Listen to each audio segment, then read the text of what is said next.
Assalamualaikum warahmatullahi wabarakatuh. Waalaikumsalam warahmatullahi wabarakatuh. Bismillahirrahmanirrahim.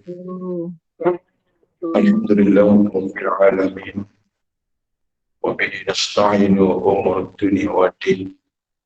Bila ayun sabi ajma'in amma ba'd. Kepada bapak-bapak pembina, kepada bapak-bapak penasehat, kepada bapak para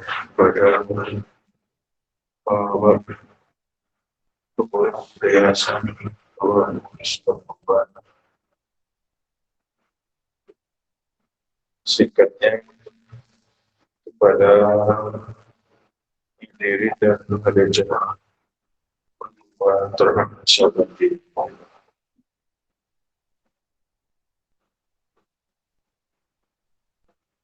Kita syukur terlebih dahulu kita sama-sama panjatkan kepada Allah Subhanahu wa Ta'ala atas limpahan taufik, hidayah dan inayahnya kepada kita semua, sehingga kita dapat sama-sama hadir di majelis zikir perguruan Thariqat Naqsabandi yang kita sama-sama cintai, dan kita dapat melaksanakan rutinitas kita, kewajiban kita. Tentu kita berharap moga-moga segala amal ibadah kita ini senantiasa mendapatkan limpahan rahmat dari Ridhonya. Amin ya rabbal alamin. Kemudian kita menyampaikan selawat dan salam ke junjungan alam, junjungan Nabi besar Muhammad sallallahu alaihi wasallam. Allahumma shalli ala sayyidina Muhammad wa ala ali Muhammad. Atas bimbingannya serta syafaatnya, lalu kita berharap moga-moga kita dapat mengikutinya, taatinya secara zahir dan batin. Amin. Alhamdulillah wa syukurillah wa nikmat Allah, la khawla wa la quwwata illa billah. Bahwasanya baru dan menyelesaikan kewajiban kita salat berjamaah sholat subuh, kemudian kita rangkaikan dengan berzikir terakhir bersalawat. Ini kita menyelenggarakan sholat ini dan zikir online ini bersama rombongan dari beberapa wilayah dari jamaah kita yang sebagai mewakili daripada jamaah-jamaah yang hadir untuk menghadiri perayaan daripada perguruan Thariqat Naqsabandi yang ke-63. Yang ada di samping saya di sebelah kiri ini yaitu Bapak Kiai Haji Muhammad Zakirun sebagai badal hebat ya kepada badal mursyid yang ada di wilayah Lombok, dan kemudian sebelahnya lagi Bapak Kiai Haji Masri ya, ini sebagai badal yang sepuh ya, yaitu dari Datuk Guru Mursyid Timurian. Ini yang beliau masih sehat-sehat bisa menghadiri walaupun beliau dalam usia 80-an tapi masih berhajat, masih punya keinginan kemauan untuk menghadiri yang bacaan ini, karena beliau seperti yang disampaikan tadi pagi bahwa seorang badal mursyid termasuk salah satu jemaah yang senior, yang jemaah yang paling yang tertua yang ada pada jemaah yang sekarang, namun beliau masih yang tidak terhalang oleh kondisi beliau, kesepuhan beliau, kesenioran beliau. Ya, itulah artinya beliau itu adalah kehalusan, kesabarannya, keikhlasannya, itu yang luar biasa.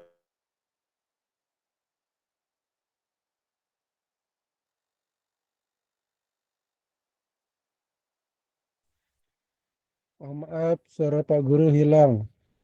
Tolong dihidupkan. Assalamualaikum warahmatullahi wabarakatuh, Pak Guru. Suara Pak Guru Mursid hilang nih, Pak Guru Mursid. Tak kedengaran nih.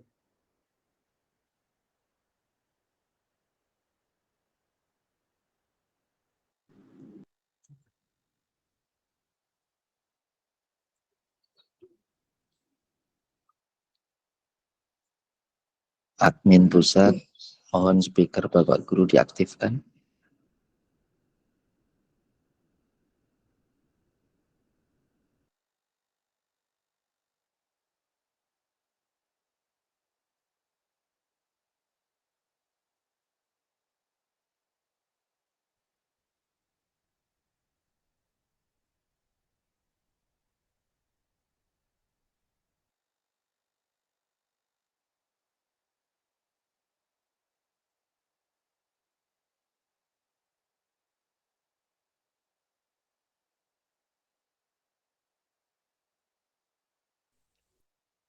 Speaker HP Bapak Guru, silahkan diaktifkan.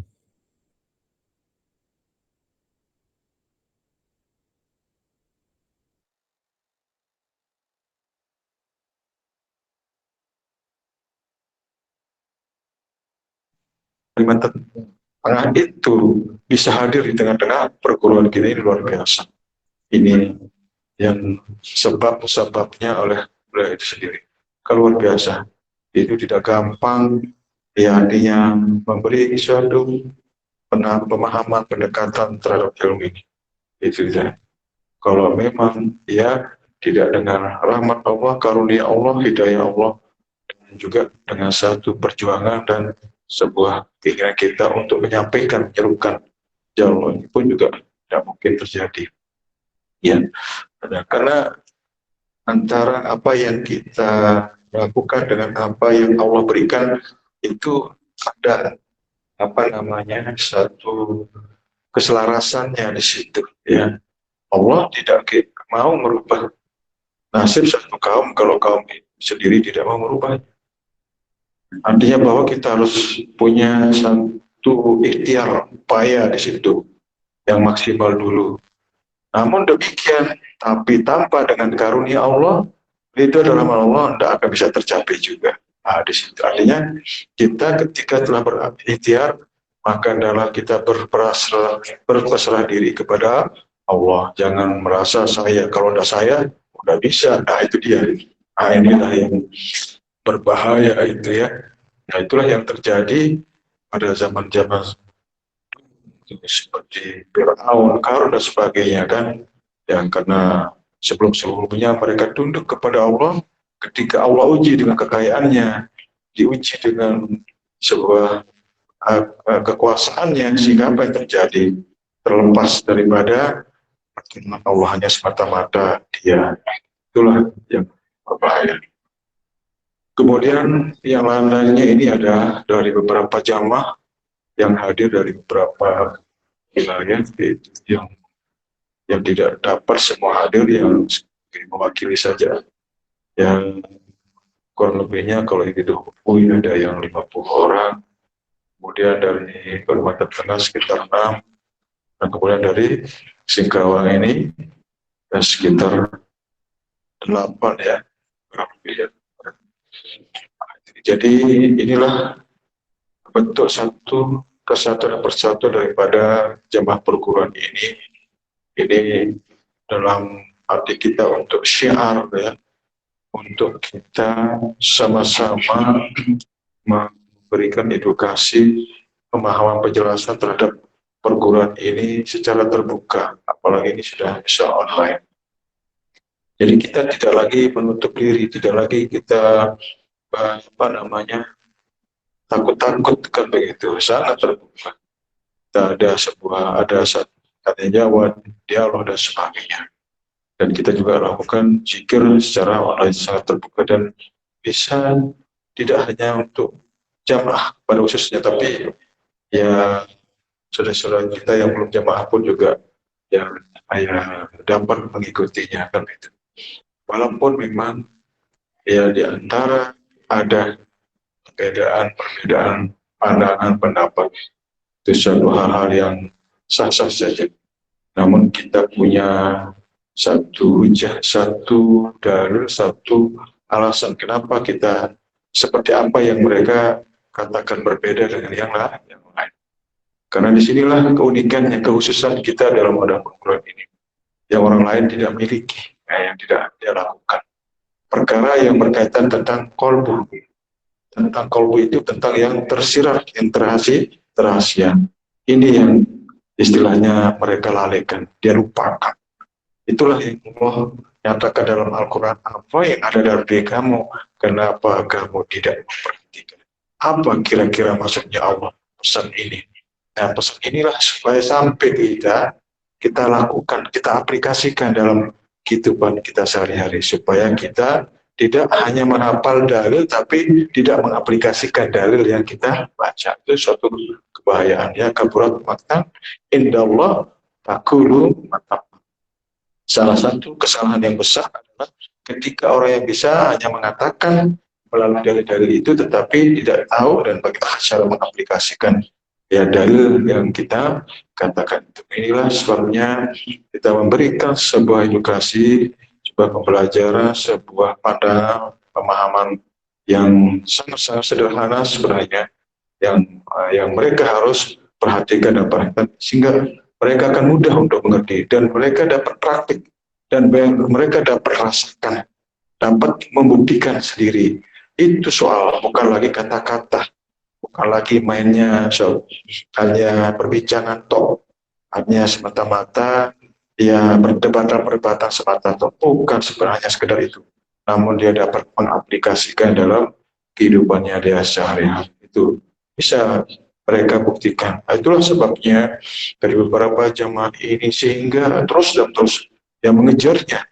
Ya, apa yang harus dia kejar? Ada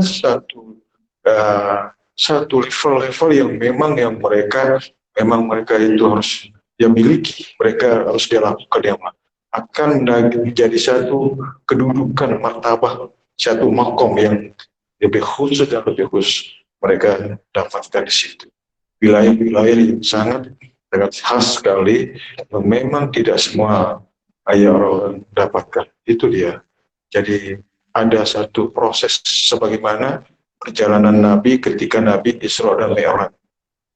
Ya, dalam proses itulah sebagai satu hujah kita perjalanan Nabi itu untuk sampai ke Sidratul Muntaha melalui beberapa latifah atau tangga-tangga yang harus dilalui. Itu kan perjalanan rohaninya. Nah, seperti itulah sebenarnya yang ada di dalam wadah perguruan Hak Nasabani. Sehingga jelas, sehingga nyata. Maka Nabi mengatakan, kenapa sholat itu ada mi'rajul mukmin? Sholatnya orang mukmin, orang beriman.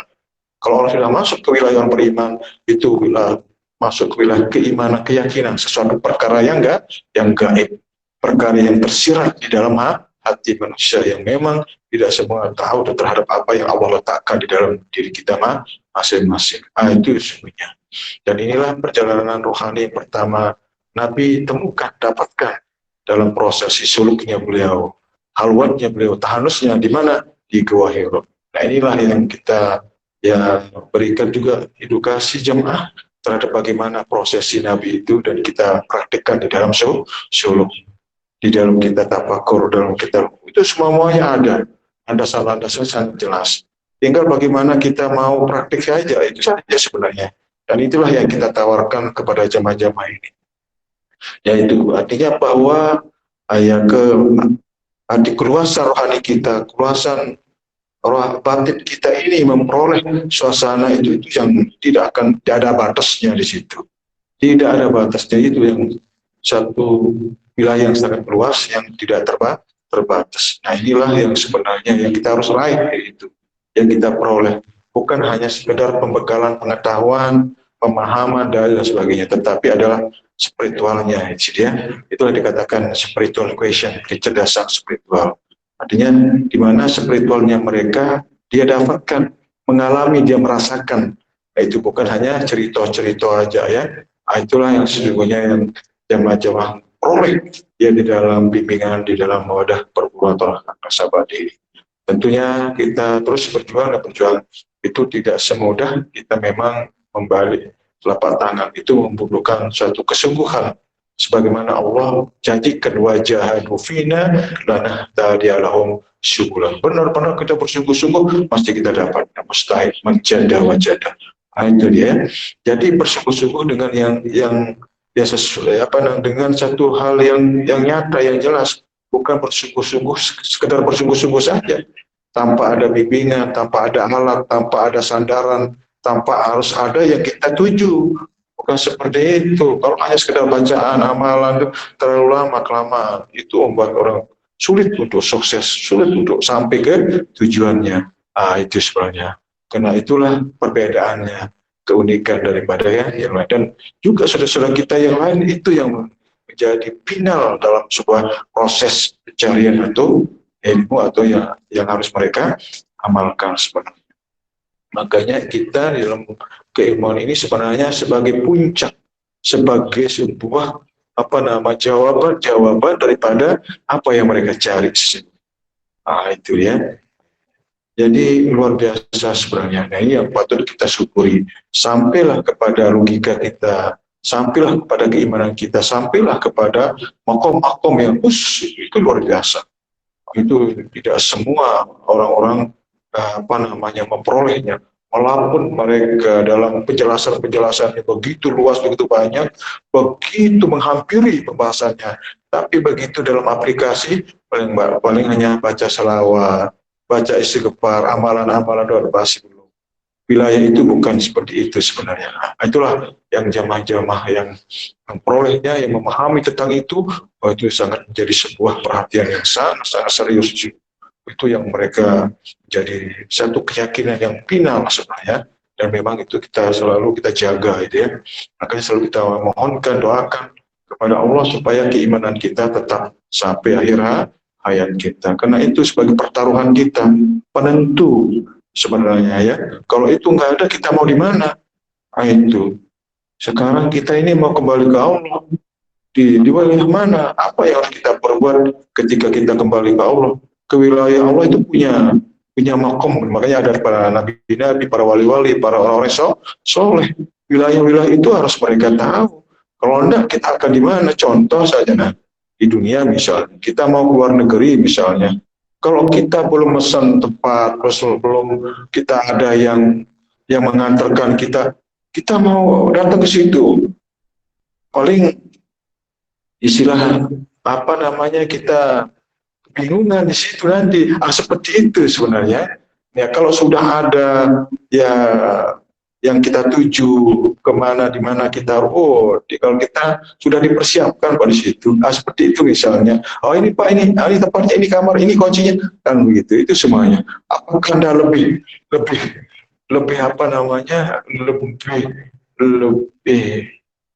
ya hebat dari yang di dunia aja, sebegitu teraturnya, begitu luar biasanya kerapian cara ya untuk memperoleh satu ya tempat itu sendiri, apalagi nanti di akhirat ya, tanpa harus ada kesulitan, kesusahan dan sebagainya sebenarnya.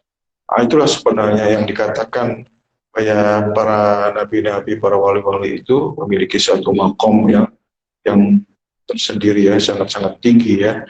Itu yang luar biasa ya. Itulah yang kita sebut dengan niat kamaliyah, niatnya para nabi dan para wali Allah. Kalau kita bahas tentang ibadah, tentang sholat, tentang niat, di situ predikatnya seperti itu ya. Nah, ini kita batasi pembahasannya, tidak mungkin kita bahas detailnya seperti apa dan bagaimana, itu nanti pada kajian yang khusus itu kita bahaskan ya. Supaya tahu, kita kenal wilayah itu, supaya nanti kita berada di wilayah itu sendiri. Makanya kita selalu membimbing jamaah itu supaya mereka nyaman, aman, menduduki sesuai dengan apa yang mereka ilmukan, yang mereka amalkan. Kan sebenarnya kan itu yang dikatakan bahwa apa yang kita ilmukan, amalkan, kita dapatkan. Fayunabbi'ukum bima kuntum ta'malun. Allah perlihatkan apa yang kita perbuat. Nah, persoalan inilah yang sebenarnya tidak terangkat. Seolah-olah itu hilang daripada kehidupan ini. Seolah-olah itu hanya ada pada zaman Nabi. Nah, itu dia. Nah, seperti apa sebenarnya itu yang sampai sekarang itu jadi misteri sebenarnya ya. Tapi itulah artinya bahwa tentang kerohanian ini adalah sesuatu hal yang sangat khas. Tidak semua orang jangan bisa nyampe, dijangkaunya dan sebagainya.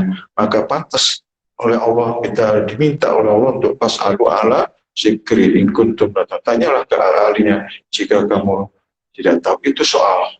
Nah, kalau kita bertanya orang yang belum ke sana, gimana bisa nyampe? Ya, kalau kita misalnya kita mau ke Jakarta, nanya kepada orang yang belum ke Jakarta, ya sama juga. Ya, artinya ya itulah yang bahayanya itu. Nanya orang yang sudah ke sana kan. Ya. Itu makanya di situ ada ahli syariatnya, ada ahli thariqah, ada ahli ma'rifat. Itu tanyalah kepada ahlinya. Begitu juga kalau kita sakit kan ada dokter gigi, dokter jantung, dokter mata dan sebagainya. Kalau ini salah masuk kan beda nanti hasilnya kan. Seperti itulah sebenarnya sederhana sekali ya. Jadi sesungguhnya bahwa kita diberikan beberapa pilihan di situ. Tentang keilmuan ini sudah luas. Tentang keilmuan aja kalau diperdalam itu tidak akan bisa habis dalam setahun 2 tahun itu membutuhkan puluhan tahun mengkajinya baru final. Nah, begitu juga proses belajar ini kan diceritakan dari guru ke guru, berapa guru, kitanya baru sekali satu guru aja sudah merasa nyampe, sudah merasa sudah top dan sebagainya, masih. Itulah artinya beliau tidak tidak bosan, tidak jenuh dan belum menemukan apa yang ada dalam pikiran, dalam keimanannya. Terus sampai sebegitulah perjuangan sehingga sampailah kepada penghujungnya ya alhamdulillah mereka dapatkan. Nah, itulah sebabnya beliau berani memberi pertanggungjawaban, memberikan sebuah jaminan. Mana ada jaminan terhadap apa yang kita terima, ilmu yang kita terima dari beliau itu yang luar biasa. Tapi kan zaman ini seolah-olah dia pandai-pandainya sendiri, pinter-pinternya sendiri, seolah mereka dapat dengan pikiran akalnya, logikanya, nonsen itu, kosong itu. Jangan aja sekedar orang tamatan Timur Tengah saja tidak mampu nyampe ke situ pembahasan. Tapi kita begitu sudah dapat, lupa dengan apa yang mereka dapatkan sebelum-sebelum. Itu yang sangat berbahaya sekali. Ini yang banyak terjadi pada jamaah-jamaah kita yang senior, jamaah-jamaah kita merasa dalilnya sudah banyak, terus merasa dia sudah punya kata dan sebagainya. Wah, itu tolong sekali lagi kembali kepada real yang sesungguhnya kalau mau sampai ke tujuan yang sesungguhnya. Itu sangat berbahaya sekali. Itu jangankan kita sudah terima ilmu yang satu ini, maka apa kata Allah dalam hadis qudsi, la ayyahdiallahu laka khairul laka minad dunya wa ma fiha. Siapa yang mendapatkan petunjuk yang ditunjukkan tentang ilmu yang satu itu lebih baik daripada dunia dan seisinya. Innal ladzi bil Qur'an kalbil kharib. Orang yang tidak memiliki Al-Quran satu huruf di dalam jiwanya sama seperti rumah roboh. Satu huruf bukan 30 juz. Satu huruf inilah yang dijelaskan oleh Al-Quran yang 30 juz itu. Itu sebenarnya kita malah bangga-bangga yang 30 juz, yang satunya belum ketemu. Gitu. Padahal itu penjelasan terhadap yang satu itu. Maka itu lebih baik daripada dunia dan seisinya. Itu sesungguhnya. Nah, ini yang persoalan ini. Karena kadang kita setelah dapat ini kadang-kadang merasa dan sebagainya. Tapi itu adalah kerugian kita sendiri sebenarnya. Ya, itu kerugian daripada jamaah. Itu makanya kita tidak terlalu mau yang membahas, terlalu kita mempersoalkan itu seolah-olah nanti kita tidak membatasi mereka untuk berpikir atau punya wawasan, tidak ada. Tapi ambillah sebenarnya hikmah-hikmah itu ya. Artinya bahwa kembali kepada realnya, kepada petunjuk itu sebenarnya. Apa artinya pengetahuan kita bisa ini, bisa itu, tapi yang satu itu kita lupakan. Contoh sekarang misalnya, pengetahuan kita sangat luas, barat, timur, utara, selatan kita tahu. Tapi apakah waktu nazar itu dipakai? Pemahaman yang luas itu enggak dipakai. Paling ingat ke yang satu. Ingat ke yang satu kemana? Matuknya kembalinya kemana? Yang satu itu kemana? Apakah pengertian yang satu itu kemana kita harus letakkan yang satu itu? Itu dia. Ini orang-orang yang maka disimpulkan ilmu tauhid, ilmu yang satu. Itu makanya orang belajar ilmu tauhid, ilmu satu. Mana ilmu yang satu itu? Itu sebenarnya. Maka dikenal ilmu alim kan ya, yang lebih yang tidak pernah mati dan sebagainya. Itu bahasan-bahasan di luar di situ. Tetapi sebenarnya pada hakikatnya itu mana sebenarnya? Itu dia. Jadi kalau kita bahas kebutuhan, nah sekarang kan kebutuhan jamaah itu yang penting.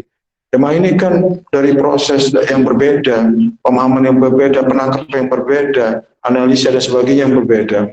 Beliau mengatakan hanya yakin saja, amalkan istilah selesai. Tidak perlu dianalisa kenapa seperti ini. Itu mungkin terlalu terlalu ribet lah. Nah, tidak mungkinlah kita bisa memahami itu. Karena sebegitulah beliau memberikan kemudahan kita untuk mengamalkan ilmu sebenarnya. Karena ilmu ini sudah jadi, bukan lagi ibarat makanan, belum itu tinggal makan, tidak lagi tanyakan dari mana, bagaimana ragi-raginya, bagaimana cara membuatnya, tinggal belum maka selesai ya, nikmati rasanya, enak mana di mana kurangnya, kan begitu sebenarnya. Nah begitulah kira-kira sebenarnya kan, nah, begitu mudah. Jadi tidak lagi berbeda yang lain ini masih dalam proses. Syariat misalnya masih dalam kata-kata, tarekat masih dalam perjalanan, hakikat ya sudah nyampai. Itu tinggal maklum, itulah makanya dikatakan ilmu musyahadah, ilmu kita untuk memandang, melihat ra'aitu rabbi bainal qalbi la syakka anta. Aku melihat Tuhanku dengan mata hatiku, tidak sak lagi yang kau bukan melotot. Kita pelar Allah Ta'ala, sudah mempelar sini, apalagi Allah Ta'ala yang pelar, coba. Nah, itu bahasa kamu sedikit apa? Nah, itulah misalnya gitu kan. Nah, seperti itulah perumpamaannya ya. Jadi sesungguhnya sebenarnya sangat logis sekali. Dan mungkin pertentangan sebuah kebenaran itu, ayo kita adu dengan logika. Dalil akli sangat luar biasa. Cuma kadang-kadang kan kita mau membahas lewat mana? Apa yang mereka suka. Tapi karena ilmu ini adalah dia menunggu orang-orang intelek, orang-orang yang jenius yang ditunggu untuk menjawab apa yang ada dalam pikiran mereka. Orang jenius saja bingung, kok bisa jenius dari mana? Itulah dari karunia Allah. Dari karunia yang mana? Yang ada dalam dirinya. Makanya Nabi itu diajar dengan melalui perantaraan dengan asma itu. Allama Adam asma. Diajarkan dengan itu sebenarnya. Nah, itu makanya disuruh ikro. Nah, begitu kita baca, dengan membaca itu, kita mengerti apa makna-makna yang kita baca, bacaan-bacaan yang ada di situ, maknanya termaknai dengan apa yang ada oleh yang satu itu. Makanya apapun yang banyak itu kembalikan kepada yang satu sebenarnya. Itu dalam menjelaskan. Ya. Itu dalam pemahaman di situ. Suhudul wadah bil kasrah, suhudul wadah bil kasrah, suhudul kasrah bil wadah, suhudul wadah bil kasrah. Itu dalam pemahaman. Arti memandang yang satu pada yang banyak, memandang yang banyak pada yang satu. Tapi dalam praktik seperti apa? Suhudul wadah bil wadah. Memandang yang satu dengan yang satu. Makanya tidak boleh ada pengakuan di situ. Itu situlah maksudnya la hawala itu tidak ada daya kecuali dia sendiri. Itu sebenarnya. Nah, nantilah kita jelaskan lagi yang lebih panjang lebar karena itu ranahnya pada makom, pada jemaah itu masing-masing ya. Mungkin ini saja penjelasan sebagai pengantar. Insya Allah pada sisi yang berikutnya kita akan jelaskan lagi tentang bagaimana kerohannya, bagaimana makom wilayah daripada ya jemaah-jemaah itu sendiri ya, sesuai dengan apa yang sudah kita terima. Demikian kurang lebihnya, mohon maaf. Bila taufiq, assalamualaikum.